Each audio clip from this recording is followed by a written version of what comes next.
વધામણી હા એની વધામણી રે બાપુ આપના ઘરે પુત્ર પ્રાપ્તિ થઈ છે બાપુ મારા ઘરે પુત્ર પ્રાપ્તિ થઈ હા 12 વર્ષની તો હું મારા શત્રુનો સહાર કરવા નીકળ્યો મારા ઘરે પુત્રની પ્રાપ્તિ તો ત્યારે જલ્દી બોલાવો જલ્દી બોલો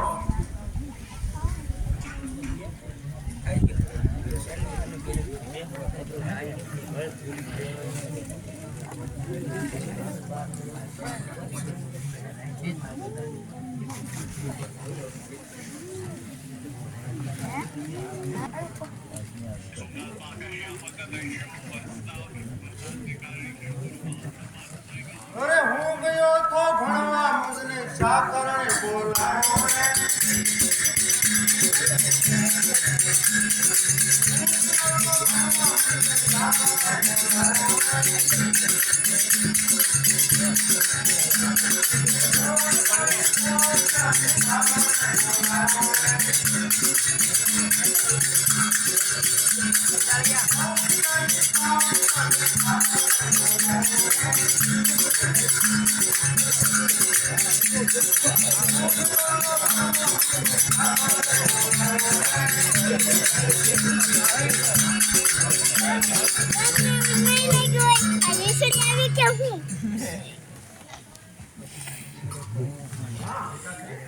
એમ બેટા તારી ઉંમર કેટલી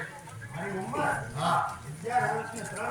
11 વર્ષની તળમાં તારું નામ મારું નામ પ્રહલાદ પરેશ હા બાપુ વાત સાચી છે બાપુ યાદ કરો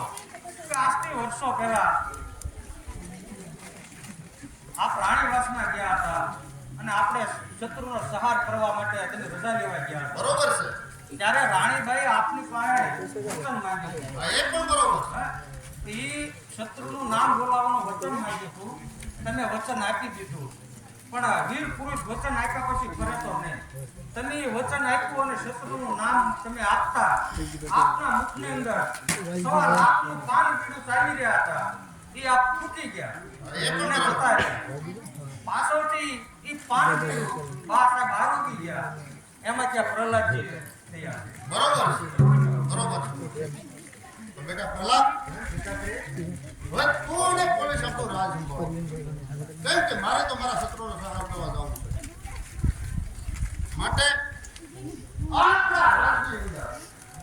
કોઈ પણ ભાંગલો મારા શત્રુને આપણા શત્રુના નામની પોતાના કાંડા કાપી નાખે. અને કોઈ પણ ભાંગતો કપાળમાં ટીમ કરીને નીકળે ને તો તેનું કપાળ ફોડી નાખે. બાકી આપણા શત્રુનું નામ આપણા રાજની કોઈ લેવો જ નથી. માટે તમે આને છોડી બંને આપણું રાજ સંભાળો અને હું મારા શત્રુનો સહાર કરવા જાઉં. હવે પિતાશ્રી આપ ગાજે બિરાજમાન રહો આપના શત્રુનો સંહાર હું કરવા જાઉં અને બેટા તું તો હજુ બાળક છો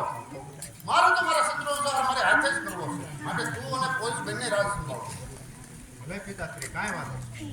ખાસ ધ્યાન રાખજો કાંઈ પોલીસ હા બાપુ હા રાજનું ખાસ ધ્યાન રાખજે બધું ધ્યાન રાખી બાપુ બધું ધ્યાન રાખે ક્યાં મોટા લોકો હારે બાપુ છે ને હવે મારે કામ બાપુ કામ જ એટલું કરાવે ને અને કામ તો ઠીક પણ બાપુને શિયાળામાં આમ જોર કાઢવા બાપુ આ જેવું બધું બોલી સાફ થઈ ગયા કેવા પૂછી છે પણ ના બાપુ તમને જોતા મને એમ લાગ્યું છે કે નહીં શકે સારું કામ હું આવી ગયો છું ને હવે તું મૂંઝાતો બાકી બાપુ આ